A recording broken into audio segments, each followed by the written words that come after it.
Hello everyone, good morning सभी को। I hope audio and video सही से आ रही होगी। तो जैसा कि सिलेक्शन फेज़ 13 का एग्ज़ाम चल रहा है, तो उसके अंदर कुछ नए टॉपिक पूछे गए और उनके आगे भी काफ़ी ज़्यादा चांस है कि वो अपकमिंग एग्ज़ाम जैसे CGL, CHSL, MTS इनके अंदर भी वो पूछ सकता है। ठीक है, तो हमने ऑलरेडी एक टॉपिक कर लिया है मोड वाला। अगर किसी ने नहीं देखा है तो वो जाके देख सकता है। आज हम इस लेक्चर के अंदर कुछ नए टॉपिक करेंगे, तो स्टार्ट करते हैं। तो बेसिकली इस लेक्चर के अंदर हम स्टैटिस्टिक्स का एक टॉपिक देखेंगे जो कि है स्क्यूनेस। तो जो स्क्यूनेस होता क्या है, तो बेसिकली हमारे पास कुछ डेटा होगा एंड उसका कुछ डिस्ट्रीब्यूशन होगा ग्राफ के अंदर।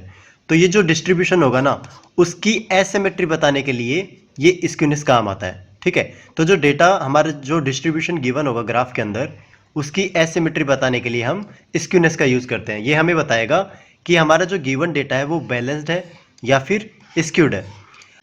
तो बैलेंस्ड एंड स्क्यूड का मतलब है क्या यहाँ पर, तो उसी के बेसिस पे हम ये स्क्यूनेस को 3 टाइप के अंदर डिवाइड कर देते हैं। ठीक है, तो पहला देखो, जो हमारा स्क्यूनेस होगा ना वो 0 आए। दूसरा मेरा स्क्यूनेस है वो मेरा ग्रेटर देन 0 आए एंड तीसरा है मेरा लेस देन 0 आए। तो इन्हीं के बेसिस में मैं 3 टाइप में से डिवाइड कर देता हूँ। तो 3 टाइप देखते हैं सबसे पहले यहाँ से। तो मेरा सबसे पहले क्या होगा, सिमेट्रिकल सिमेट्रिकल डिस्ट्रीब्यूशन। ठीक है, सेकेंड टाइप होगा मेरा पॉजिटिव स्क्यूड एंड थर्ड होगा मेरा नेगेटिव स्क्यूड। ठीक है, अब इनके अंदर देखो, जो मेरा डिस्ट्रीब्यूशन गिवन होगा ना वो कुछ इस टाइप से होगा। इसका मतलब क्या है, जो मेरा डेटा है ना, डेटा वो बीच में जाके मेरा टेल बनाएगा एक तरीके से। ये टेल एंड ये टेल दोनों बराबर होंगी।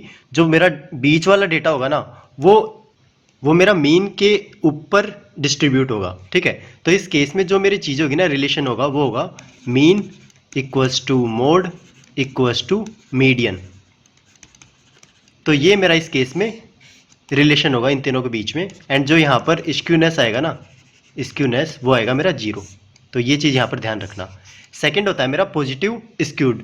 तो पॉजिटिव स्क्यूड का मतलब क्या है कि यहाँ पर क्या करेगा, वो जो टेल होगी, इसकी टेल ये इस तरीके से ये होगा, इस तरीके से। मतलब जो लेफ्ट वाली टेल होगी ना वो लंबी होगी राइट वाली से। डेटा एक तरफ झुका हुआ होगा, तो अगर इस साइड में झुका हो ना, राइट साइड में झुका हो एंड ये लेफ्ट साइड में इसकी टेल बनी हुई हो, तो इस केस में ये मेरा होगा पॉजिटिव स्क्यूड। तो इस केस में जो स्क्यूनेस होगी ना वो मेरी ग्रेटर देन 0 होगी। एंड इनके बीच में रिलेशन होता है मीन मोड एंड मीडियन के अंदर रिलेशन क्या होता है मेरा, जो मेरा मीन होगा वो ग्रेटर होगा किससे, मीडियन से। एंड जो मेरा मीडियन होगा मोड से ग्रेटर होगा, मोड।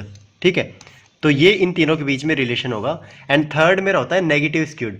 तो नेगेटिव स्क्यूड के केस में क्या होता है, जो मेरी टेल होती है ना वो राइट साइड के अंदर होती है, तो डेटा कुछ इस तरीके से डिस्ट्रीब्यूट होता है। ये राइट साइड वाली टेल थोड़ी लंबी होती है, मतलब लेफ्ट साइड के अंदर जो मेरा डेटा है ना वो इधर शिफ्ट हो जाता है।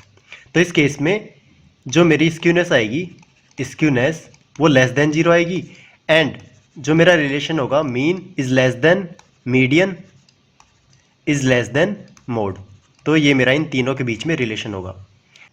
अगर हमारी प्रॉब्लम के अंदर मीन मोड एंड मीडियन तीनों गिवन हो और वो उसके अंदर स्क्यूनेस पूछे इसका कि वो पॉजिटिव होगा या फिर नेगेटिव होगा या फिर सिमेट्रिकल डिस्ट्रीब्यूशन होगा, तो उस केस में हम आराम से निकाल सकते हैं। ठीक है, तो पहली टाइप की प्रॉब्लम तो इस तरीके से बनती है।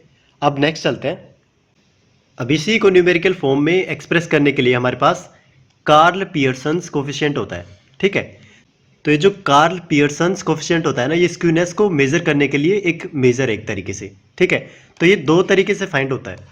तो 2 तरीके से कौन कौन से होता है, पहला तो होता है यूजिंग मोड एंड सेकंड होता है मेरा यूजिंग मीडियन। इस केस में मोड गिवन नहीं होगा हमारे पास। अगर मोड गिवन होगा तो मोड वाला यूज़ करेंगे हम। ठीक है, तो फॉर्मूला देखो इसका, अगर हमारे पास मोड गिवन हो तो उस केस में जो मेरा स्क्यूनेस आएगा ना वो होगा मीन माइनस का मोड अपॉन में स्टैंडर्ड डेविएशन। ये मेरा फॉर्मूला होगा। अगर हमें मोड ना गिवन हो के मीडियन गिवन हो तो उस केस में देखो, तो उस केस में हमारे पास स्क्यूनेस का होगा उसका फॉर्मूला होगा 3 मीन माइनस का median divided by standard deviation. तो ये दो फॉर्मूले होते हैं स्क्यूनेस फाइंड आउट करने के लिए। इसी को हम क्या बोलते हैं, कार्ल पियर्सन्स कोफिशिएंट बोलते हैं। ठीक है, एग्जाम में डायरेक्टली पूछ लेगा कि इसका फॉर्मूला क्या होता है, या फिर वो क्या करेगा, मीन या मोड दे देगा एंड स्टैंडर्ड डेविएशन दे देगा और पूछेगा इसकी स्क्यूनेस बताओ। ऐसे ही मीन या फिर मीडियन दे देगा और स्टैंडर्ड डेविएशन दे देगा और पूछेगा स्क्यूनेस बताओ। तो हम आराम से इस फॉर्मूले के बेसिस पे हम फाइंड आउट कर सकते हैं। ये दोनों टॉपिक हार्ड नहीं है, बट ये नए हैं हमारे लिए, इसलिए हमें थोड़े से हार्ड लगते हैं। ठीक है, तो चलो इनके ऊपर एक प्रॉब्लम देखते हैं। तो एक प्रॉब्लम है मेरे पास, तो ये क्या बोल रहा है, if mean is greater than median is greater than mode. तो हमें बताना है द डिस्ट्रीब्यूशन इज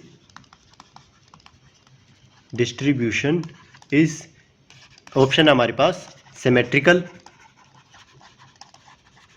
बी है मेरे पास नेगेटिव स्क्यूड,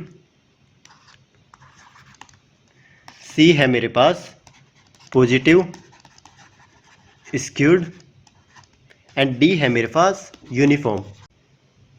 एक प्रॉब्लम और देखो, मीन मेरे पास गिवन है 60, मीडियन मेरे पास गिवन है 55 एंड स्टैंडर्ड डेविएशन मेरे पास गिवन है 10। तो हमें बताना है स्क्यूनेस कितनी होगी इसकी। तो ये प्रॉब्लम 1 है एंड ये प्रॉब्लम 2 है। तो ये दोनों प्रॉब्लम आपके लिए होमवर्क है, आप इसे सोल्व करो एंड कमेंट में अपना आंसर बताओ। तो आज के लिए इतना ही, थैंक यू एवरीवन।